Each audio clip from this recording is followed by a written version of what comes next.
Hi, everyone. Good evening and welcome to the Star Trek stream. With me are Skep Talk and the One Ton Hammer. How are you guys tonight? Good. How are you? I'm awesome. I'm so happy to be here reviewing the pilot episode of the original series, The Cage. And I'm with two people who know lots and lots about the original series, not as much as I do. I'm a next gen nerd, so this should be interesting. Plus, there's lots more gaps without dialogue in The Cage than there are in other uh, original series and other series episodes. So my summary may be missing some things. So We basically, one of the most interesting things about the cage is I think the way most people were introduced to it was through the menagerie. yeah, You know, that's there's true. there's a bunch of footage from the cage that's included in the menagerie, and that's where you are introduced to Christopher Pike. And Christopher Pike is basically a mannequin in a wheelchair that can beep once for no and twice for yes, or I can't remember which one it is. Bad image on my part. Once for Uh, yes, twice for no. Once for yes, twice for no, and uh, and so that's what Christopher Pike is. So when you see Christopher Pike as a walking, talking, kind of a studly young starship captain walking around in the cage, you that's a completely different side of him than what you had been introduced from. And I mean, for me, all the only view of Christopher Pike that I had for years and years and years, because it was years, many years, and before I saw the cage. When things were not shown on TV, they weren't shown on TV. Yeah, So in 1965 or whenever, when I saw the uh, when I watched the Menagerie, I thought, well, that's Christopher Pike, a little wizened, white haired guy who can't move his face, beeping, once for yes and twice for no. yeah, So, Well, the cage wasn't broadcast. That's why you saw the menagerie as him the first time, because the cage was a pilot that wasn't broadcast until after the show was canceled. right, exactly. And so that was and so when I finally saw the cage, that kind of filled in, some plot points. You were able to kind of figure out sort of what happened with the cage from what happened in the menagerie, because you meet the people of Talos 4, and you kind of get the picture of how they make illusions and so forth, and mhm. what their rationale is for Vina having to stay there and all that stuff. But uh, it it it was a completely different take than what you ended up with if you had just watched the cage, in my opinion. Yeah, very true. And I never had that experience because when I was watching the reruns on cable, they put the cage on. In its proper place. Yeah. So you watch like in Canada, the Sci-Fi Channel is called Space. So you watch. They put like when they're doing the reruns, they put them in order. So you always watch the cage. So when I watched the Menagerie, it was like the other way around. I was like, oh, I get it now. It's going back. Okay. It was like, um, and it actually because the cage was so like 10 minutes of it near the beginning when Captain Pike first gets captured is pretty much just all visual. Um, I was thinking about that when I was watching that. I was thinking, oh wow, Blind would have to have somebody describing this to her. yeah, it's basically all like it's just all music and there's barely any sound even Hmm. like there's one like thing that sounds like an animal he's fighting or something.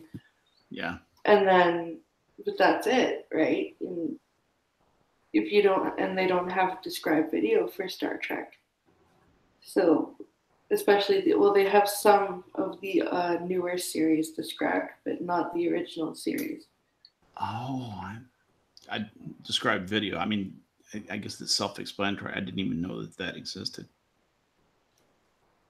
Yeah, described video. It's awesome. I love describe. It used to suck.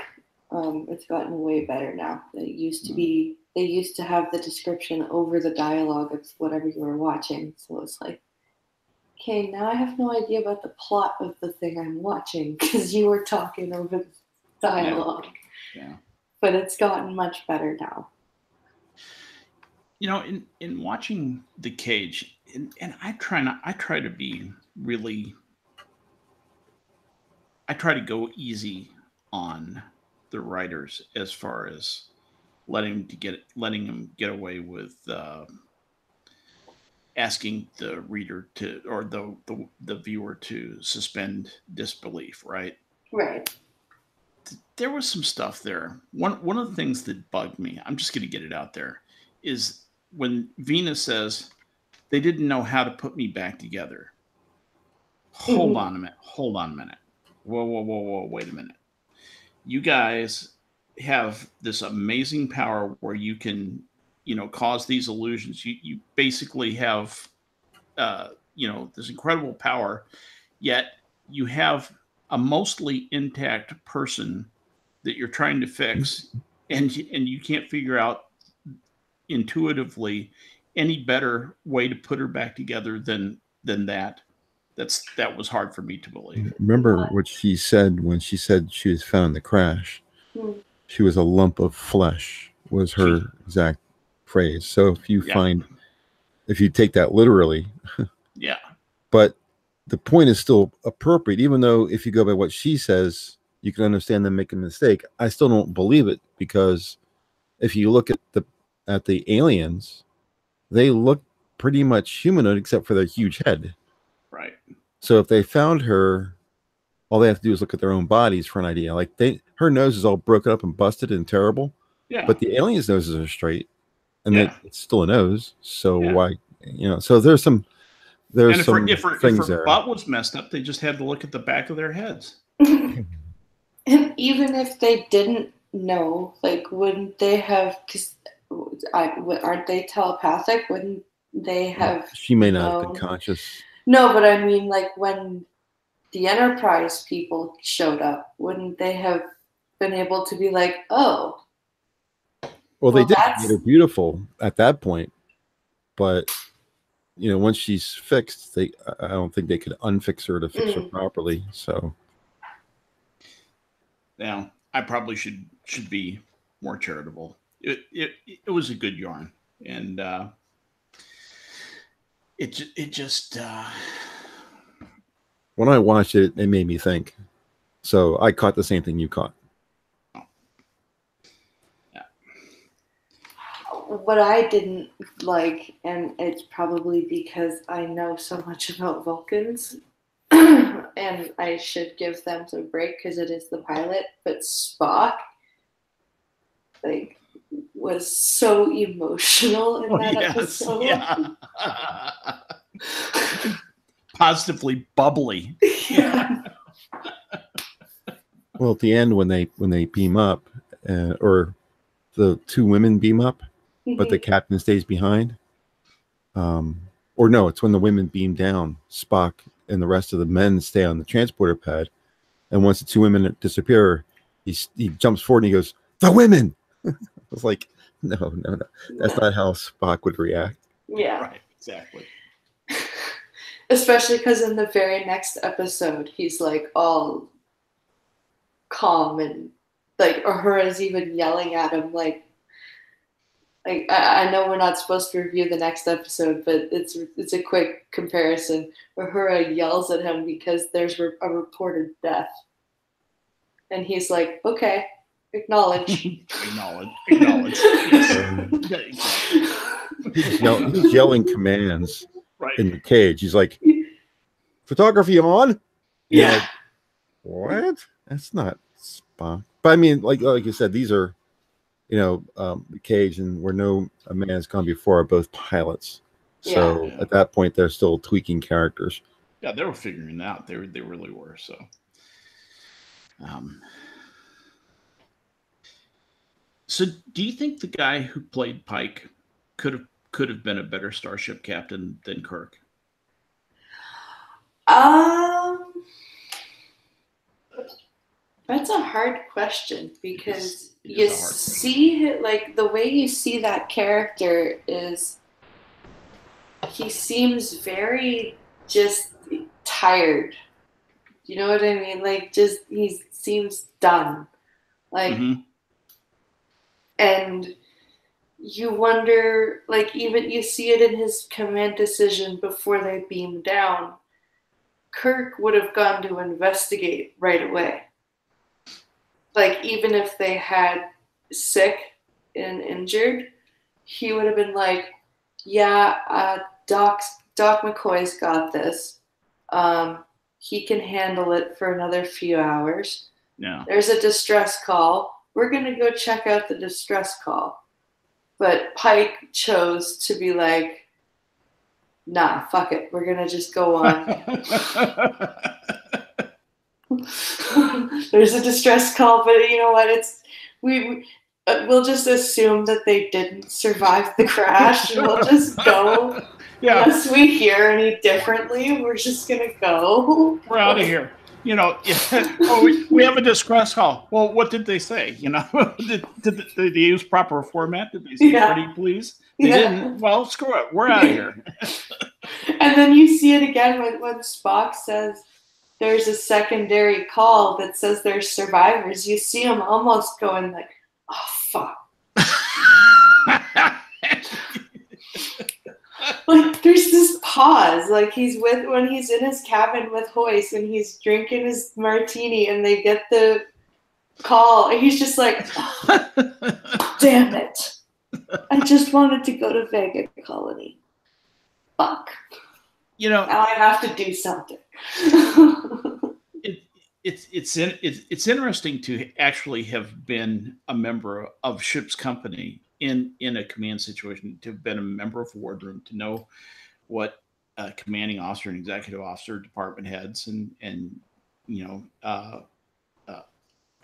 young and experienced officers act like in a naval environment. It's not dissimilar to a starship. And when I think of Kirk versus Pike, I think of Kirk. Kirk is a known type of officer in the Navy. They call him an asshole. Okay. Kirk is the guy you dread. He's the department head you dread. Yeah. And you come aboard and he said, "Glad to have you aboard. I'm ready to abuse you. You're not going to get any credit. I'm going to work the shit out of you, and I'm not going to have any consideration for you. And I'm basically not going to do any planning, and I'm going to take credit for every good thing you do." Okay. Fantastic. Okay. But at least he's an officer, and he will get things done. He's a functioning officer. Pike, on the other hand, was a psychological wreck. Yes. That guy was probably relieved for cause. You relieve that guy for cause. Yeah. You medically relieve him because he is falling to pieces over nothing. Yeah. Well, he specifically states that he's tired of being a captain. Now he just wants to go home. He was planning on retiring, and keep in mind, he was written that way. Yeah. Well, and that's true, but that's just not a realistic way to write a captain. You can't be a captain of anything. You can't be a captain of a tugboat and have that attitude. No. You won't be able to run it. That when you are the captain of a ship, seriously, you make so many decisions, and you have to be on top of so many things, and it's still unfair. There's still so much stuff that can just go against you, and you're screwed. Something bad can happen, and it will be your fault, and it will be the end of your career, and that's all she wrote. And it's not fair, and that's just the way the Navy works. it's constant stress. If those guys earn their money 3 times over, they truly do. And the a guy who is, who says, God, I have to make an unscheduled change. Give me a drink, doc. I have to have a martini. Yeah. Yeah, really? Seriously? Yeah. Dude, you're relieved. Let's get somebody up here like who can do the job with a little bit of equanimity, who's a little bit more stable than you are. Because a guy like that he'll get under strain and his judgment will go to shit. And he was the Starship Commander for 13 years.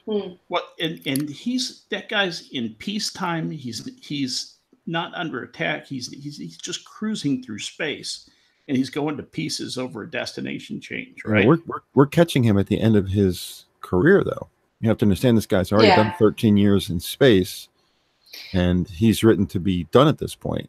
And there was a thing on Rigel 7 that we never really know. Well, if he's all PTSD'd from that, he never should have been returned to the fleet. It sounds to me like he was returned to the fleet in damaged condition. I'm just being serious about that. I didn't believe him as a captain in the cage. But I don't understand when you mean returned to the fleet.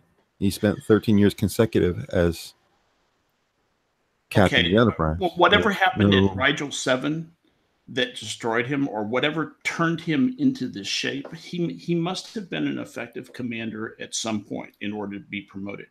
At some point, he got into this shape. When someone recognized him to be in his shape, they should have relieved him for cause. That's what I'm saying. That would have happened in the Navy. Would have happened in any service, except in space. And it probably wouldn't have happened in a later series either. Because remember, they weren't as established. Like Starfleet was established, but it wasn't a long-standing thing. Like it was only 100 years or about, I think, by the time Kirk and Pike were captains. I think. Well, I mean, I think Kirk dealt with stressful situations extremely well. You Klingon bastard! You killed my son. Exactly. Unreasonable pauses for reason in front of words that don't make any sense. Oh, or screaming, Khan! That had to be cathartic at some point. Oh, yeah, definitely. He just dealt with it on the job.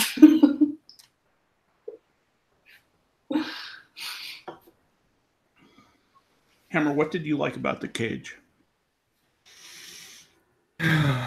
What did I like about the cage? I like the idea that they established of a number one. Yes. Oh, yeah, absolutely. I like that. I like that they established the country doctor, even though it wasn't DeForest Kelley initially. I like the idea of a doctor who comes to your cabin, who you think is going to bring some kind of medical supply, instead brings you a nice martini. Yeah. I like that country doctor, because it continues with McCoy. Mm-hmm. Very much so. Why do you think they replaced him? The original actor, Boyce, I think his name was. Yeah, Boyce. Mm-hmm. Got hired because there was a period of time after the cage, because the cage did not sell the series. That's why they had to have a second pilot. Mm-hmm. The actor who was in the cage got another job after the pilot didn't initially sell. So they recast.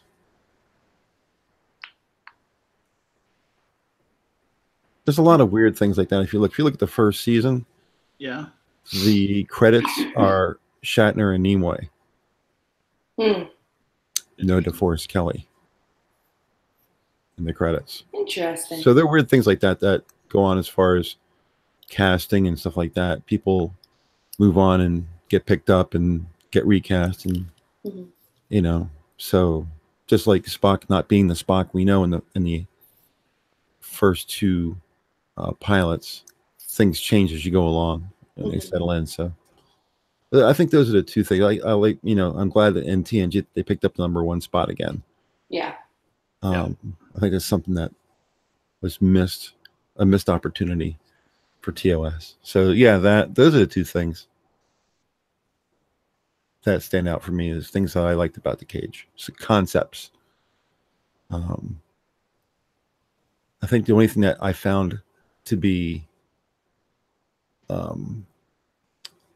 something that pulls you out of the experience of the show was the fact that they brought a ship's phaser down to the planet in a separate unit. Instead of firing from the ship, they disassemble the phaser from the ship and bring it down on the planet and then fire it from there.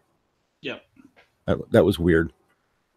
It didn't make any sense to me. So I think that's the only thing that really stood out as being like, hey, wait a minute, that's not right.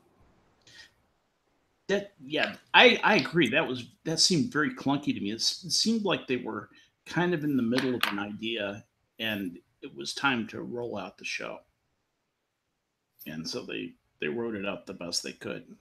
What about you? What about you? What were the things that stuck out that you liked?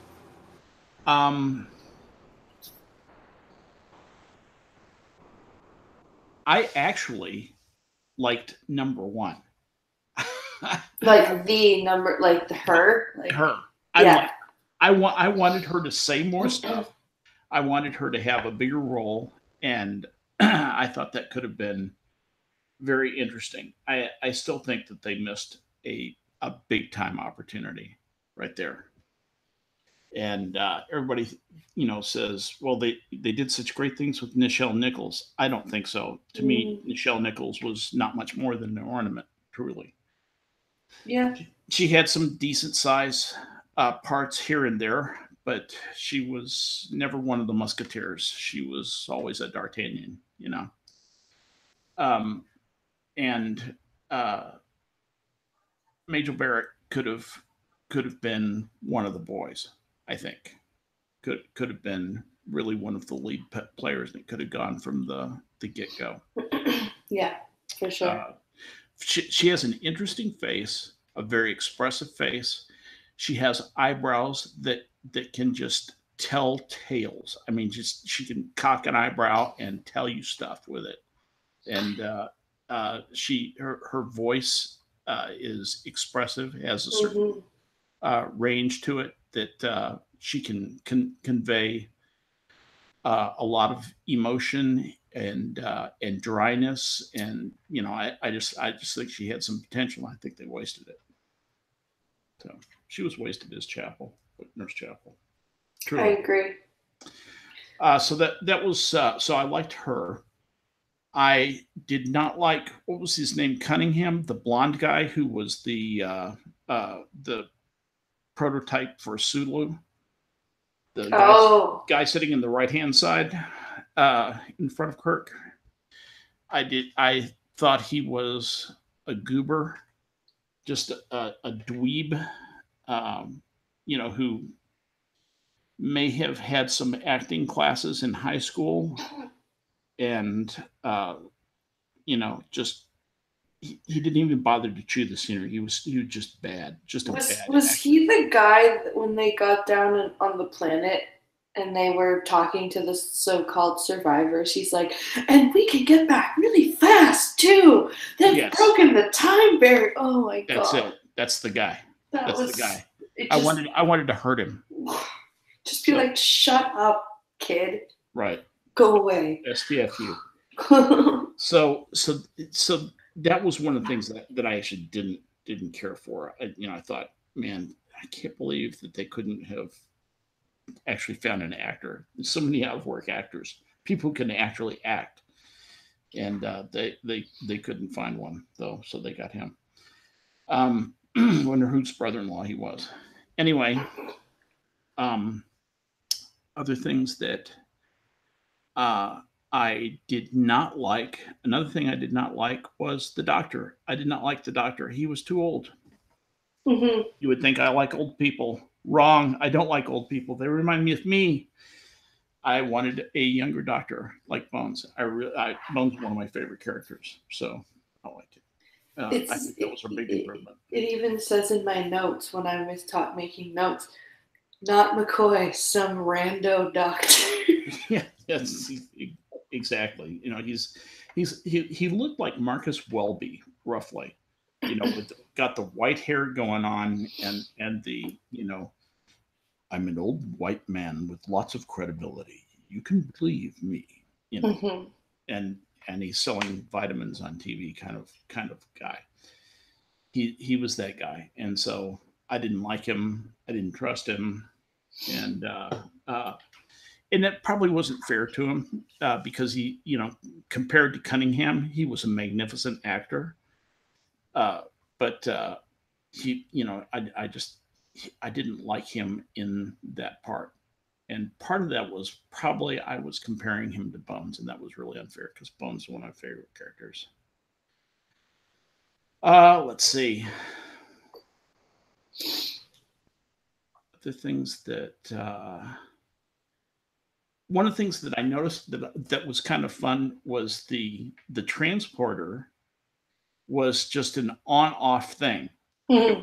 It was just like you didn't really know what activated it. There wasn't like an obvious switch, you know, or a lever that you kind of pushed on that activated it and transmitted somebody, like there was later on in the series. You just sort of stood behind this console and it happened, and I thought that was kind of fun. I made a note to say something about that. Down on the planet, um, I I loved the dorkiness of the special effects, of the rock, of the basically what it was like a cliff wall with an elevator door in it, and so the rock wall, you know, parted irregularly, you know, and but you stepped into an elevator, and then the elevator went down, and the rock wall closed, but phasers couldn't get through the elevator door. And so that was kind of fun. I dug that, and thought that was kind of fun, neat.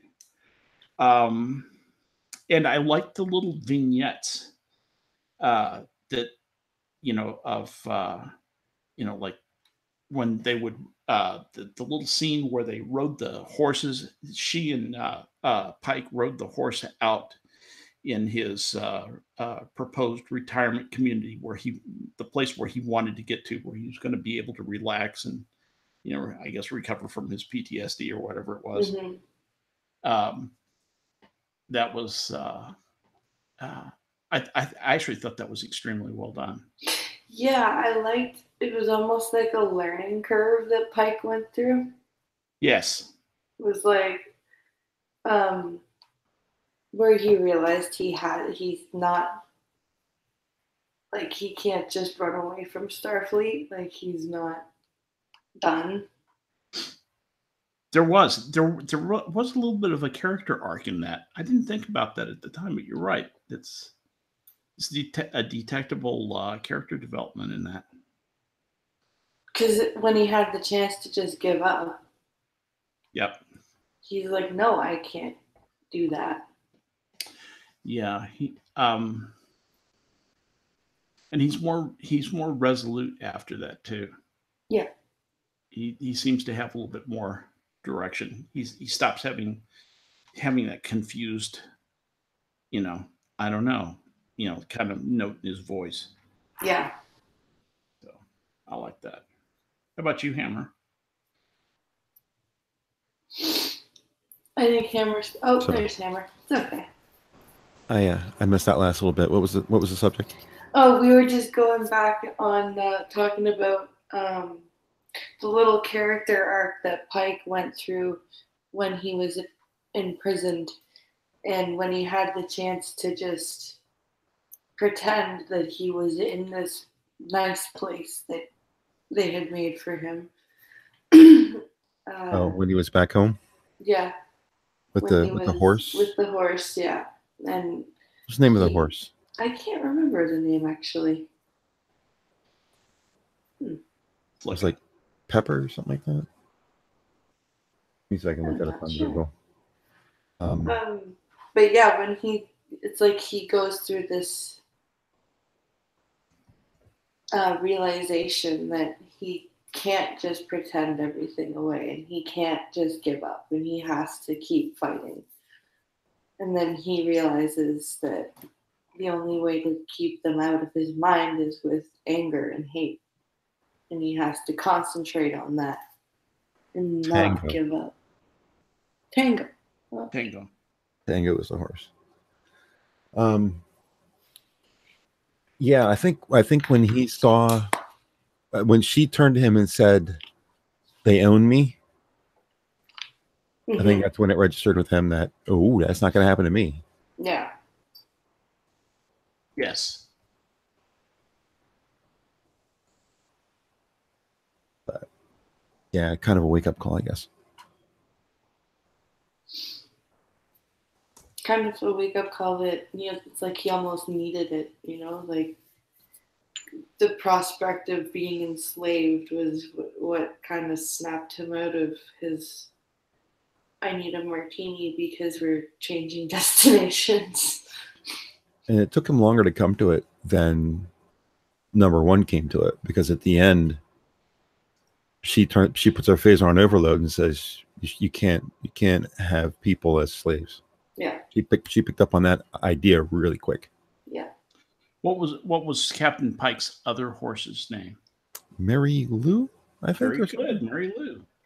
You are a true nerd, sir. I had to look that up. Did you? I had to look that up. I had forgotten it was Mary Lou. It's Mary Lou. Yeah. Very good, sir. I'm impressed. I had to look up Tango. Oh, okay. But I looked it up in the script. Yeah. That's how I found it. Yeah. What I found interesting was all the extra sound effects on the bridge and stuff like that in the pilot. It's funny how in the pilot they didn't really make much sense. They weren't really this meant this and that meant that. They were just random noises in the background. Yeah. And eventually in the show they became to mean something. Certain things happen in certain places. Yeah, it's interesting when you start dating the stuff. Now they thought, wow, we'll plot this way in the future, and I think it's interesting that this story takes place in the year 2254. That doesn't feel that far away. Not at this point, no. Back then it did. Back then it sure did. Whatever, 65. Yeah, 1965, man. If you think about it, First Contact Day is 2063. Yeah, that's not that far away. But it's really all alternate universe because I don't think it's going to happen. No, it's not. But there's going to be a whole bunch of really old Trekkies celebrating on April 3rd, 1963 or 2063. They're going to be. When the Fermi paradox is answered, as it were, I don't think we're going to be celebrating. No. Pessimist view? Yeah.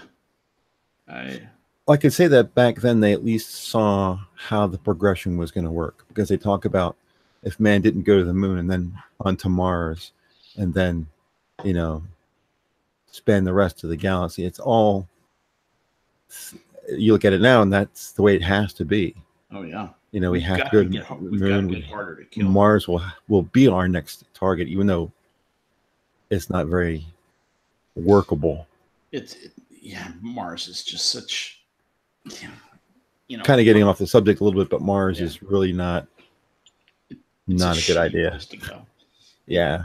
It doesn't have much atmosphere. It doesn't have enough gravity. The soil has perchlorates in it. You know, so Yep. it's just going to resist terraforming. Just so much wrong with it. Yep. You know, that it has a quality standard of better than Titan. It is. I actually saw a video the other day. I know this is off topic, but it's still about space. So, oh well. Saw a video the other day about somebody saying, "Why don't we colonize Venus instead of Mars?" And I'm like, That actually is a better idea. Yeah, well, we could do it maybe up in the atmosphere, possibly. Maybe. Cloud City. If They're you talking just about. dig that delicious smell of sulfur, get into it. Well, yeah, you would be above that though. Uh-huh. The layer that you would exist on wouldn't require any real way that the air pressure works. It wouldn't really require any method of keeping you up in the air. You would literally float on a layer of Yeah, it would be like being on a ship in the ocean. Yeah, exactly. Basically, you'd be going pretty. And the temperature fast. would be about 70 degrees Fahrenheit. So yeah, that's true. But the atmosphere, the upper atmosphere of Venus, does move very quickly. it's a windy little sucker. Yeah. But yeah, I think it's actually better to go to Venus than it would be to go to Mars. It'd just be a whole different technology because you wouldn't be standing on a planet. No, you would not. I think we're going to have to build what amount to Dyson sphere segments around the sun, basically. The technology to do something like that. Oh my God. I know. But that's just where we're going to have to go. It's going to take a long time to develop that. And that's like 1,000 years away. Yes, it is. Yes, it is. But that's probably the right way to go. You can develop the toolkit then to do stuff like to stabilize Mars and that would certainly help with Mars. Yeah. Yeah, you can stabilize Mars atmosphere. You can build up Mars atmosphere. You could maybe take something like Mars atmosphere is going to be tough without a magnetic core. Well, you know what you have to do. What you have to do is you have to have a magnetic field. You don't have to have a metallic spinning core. That's one way to get a magnetic field. There are other ways you can do it from without. You just have to protect against the solar wind, and there's other ways to do that. But I agree. I think it's going to take 1,000 years to develop the energy gathering and directing tools and manipulation tools and the space technology to do that. But I think that's the worthwhile approach. I think that's the way we ought to be thinking. Just need to put something in front of Mars. Essentially, at the right length, at the right distance. Essentially a big funnel. Yeah. And or just a shield, if nothing else, just a big piece of shield. As long as you're doing that, you might as well get something from it, right? Get the energy. You're gonna go to the trouble, right? Since we're here. Since we're here. Let's gather up that energy and do something fun with it. And maybe crash one of those big water-filled moons of around Jupiter. Just move that over and crash it into Mars. Yes, that's what I'm talking about doing. Wouldn't that be fun? That would be awesome. And so then you've got a whole bunch of water and sloshing around Mars. Wait for that to calm down. You have a lot of that is heating up, so a lot of water vapor is going into the air, but it's far enough away where you're not going to get the heating problem that you have on Venus.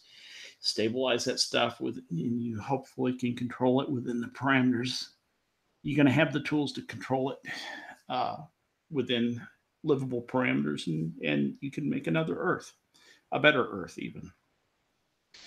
And perchlorates in the soil, that'll be manageable by then. That's manageable chemically. You just got to have. Well, they're talking about enough of the chemical, Yeah, basically. they're talking about finding a way to modify algae on Earth to eat perchlorates. Yeah, you can actually, in point of fact, you can manage perchlorates with water, but with hydronium, basically. But anyway, that's another. And this relates to the cage. How?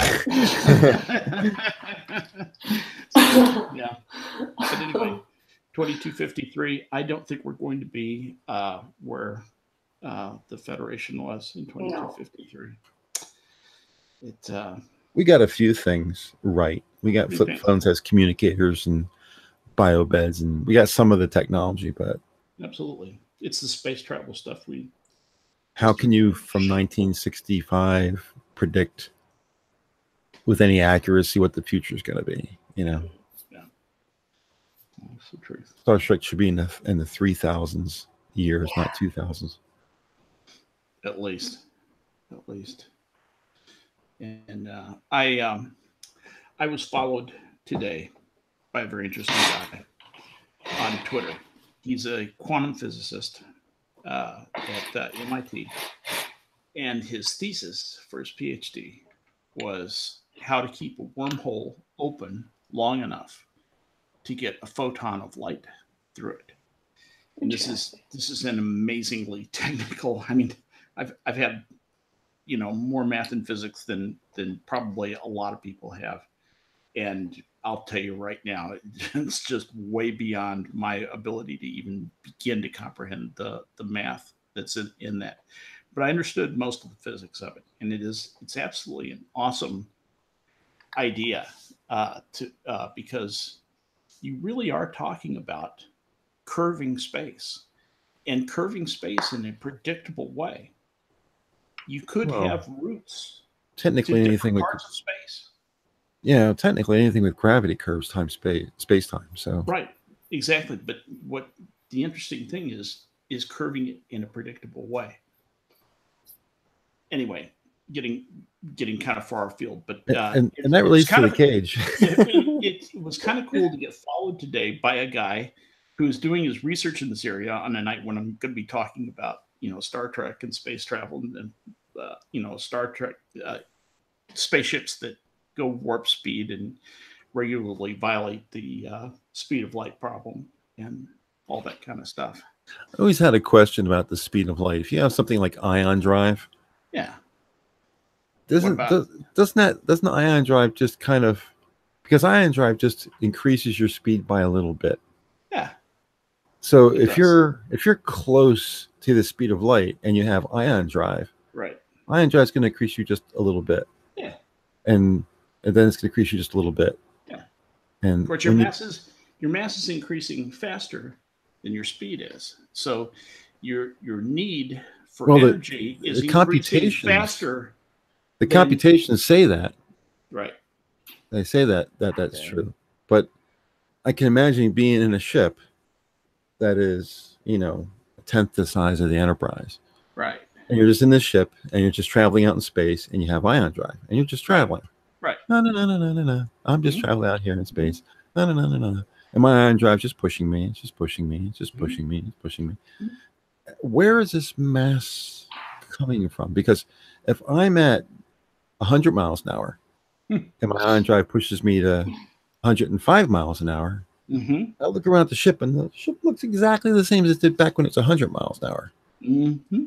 So if you're like 2/3 the speed of light, is your ship somehow now become bigger than it was before? Ask me the question. The question that gets asked is, do the atoms get bigger? Ask me that question. Did the atoms get bigger? Do they get more dense? I don't know. That's question. I don't know. I just doesn't make any sense to me that I don't. as you create. I mean, I understand the computations that say this, but we've never actually done it. So how do we know for sure? Because we've been proven wrong about a lot of stuff. That's true. I mean, at some point, does quantum physics take over? You know, what happens? I mean, we won't know until we try it, for sure. Right. Well, you've said several things. First of all, the most interesting thing to me is I would love to see that tried experimentally. Okay. The problem is you would need so much energy, so tremendous. I mean, you would need the energy of 100,000 galaxies of suns, okay, to get significantly close to the speed of light for a ship of any size. So you basically have to talk about accelerating particles. You know, that's all we can do realistically, experimentally right now. And there's a ton of stuff that's been done, you know, with that uh, and you can see where they hit the wall. And what happens with particles is they just won't go any faster. You know, you just pour enormous increases of energy, and it's like a bottomless pit, and they just seem to not go any faster. What it is we can't measure the tiny increase in speed because they're getting so close to the speed of light. So we can't accelerate particles that fast. We've never been able to do anything bigger. So we don't really know what would happen with a ship because it would take so much energy, you know, to do that. Plus, structurally, what would happen with a ship? I mean, if you applied that much energy, the molecules, the strong nuclear force in the that holds the molecules together, or that holds the atoms, I'm sorry, together inside the ship, basically would just fly apart when that much energy was applied to it. You would basically turn the ship into a partial atom smasher. You would just tear it to pieces by applying that much energy to it. So it'd be very hard to do. This is so fascinating. Like, didn't they even mention an ion drive in a later series of Star Trek? I think it was Voyager or Next Generation. They talked about ion propulsion. Yeah, what ion propulsion? What's the other? Oh, it's got a funny name. In the original series, they run into a ship that Scotty says, and she's got ion drive as well. What a beauty, or something along that line. Yeah. I forget which one it is, which episode it is, but I do know that it was in the remastered version. They changed the look of the ship completely. It's not like the original broadcast version of Trek. They made a significant change because they could. Yeah. But I don't remember what episode or what circumstances were around. I just remember Scotty remarking that she had ion drive and she was a beauty. Those are the only terms I remember from it. Mm-hmm. It would have been better, you know. The Alcubierre drive is the most promising thing, and that's consistent with what they call the Einstein field equations. That's what I was trying to remember.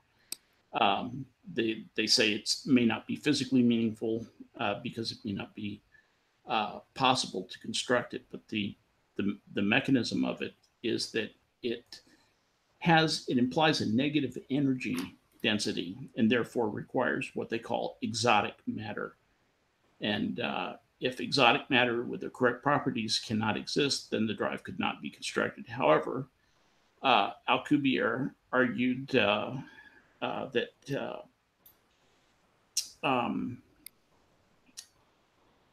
that the Casimir vacuum, and that's what this guy who followed me today, that's what his article was on, was the Casimir vacuum was was a certain type of mathematical transform with a Casimir vacuum between parallel plates could fulfill the negative energy requirement for the Alcubierre drive, which would mean that that actually would create something that would warp space in front of and in back of the ship, so that the ship, just by using essentially conventional propulsion, could even be rocket propulsion, would move from space to space in a faster than light way, would accomplish faster than light movement by this little kind of sleight of hand. Interesting. I found the quote from Scotty. It's from Spock's brain. Spock's brain. Yeah. Wow. Incoming ship, the ship that the woman's on that comes and takes Spock's brain. That ship coming in. Mm-hmm. Chekhov says 38,000 and closing, and Kirk says, "Well, Scotty," and Scotty says, "It beats me, but isn't she a beauty?" And Kirk says, "It's interesting design," and Scott says, "I've never seen anything like her. And ion propulsion at that. They could teach us a thing or two." Ion propulsion. Propulsion, not ion drive, but Mm-hmm. Ion propulsion. So that's, I knew somewhere in the back of my mind. And thank you, Mr. Google Machine. Yeah. That's the controller and the teacher and all that stuff. Right. I can't remember that one. I knew I should never have done it. I should have never reconnected his mouth.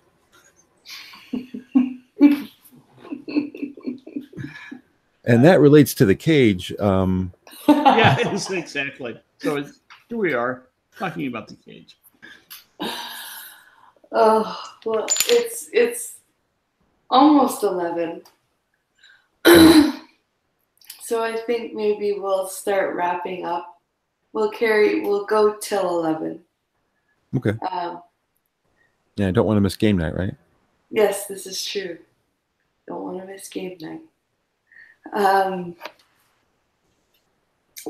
So I think I'm just gonna say last thoughts. I think it's a good episode, like, to appreciate for what it is.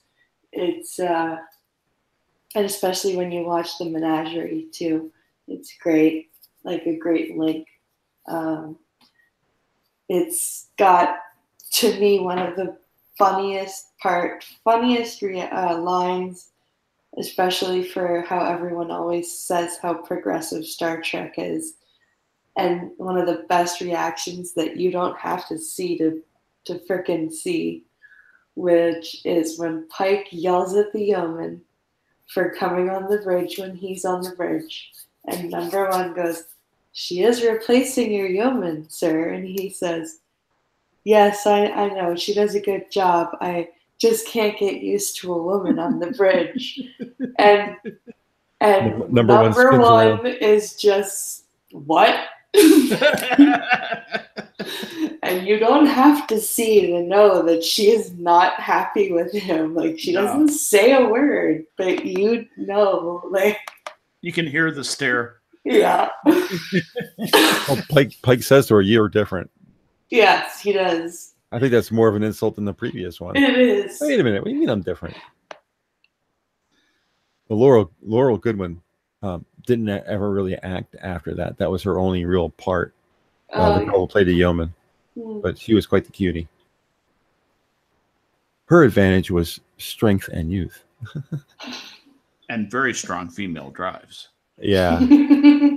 Oh, I wonder what that really meant. Very strong. Yeah. Was she a feminist, or was she? Yeah, that's what it was. That's what it meant. Looking to procreate? I mean, I wonder what female drives really meant. Yeah. Gene Roddenberry. Yeah. She liked driving a car. Yeah, there you go. Female drives.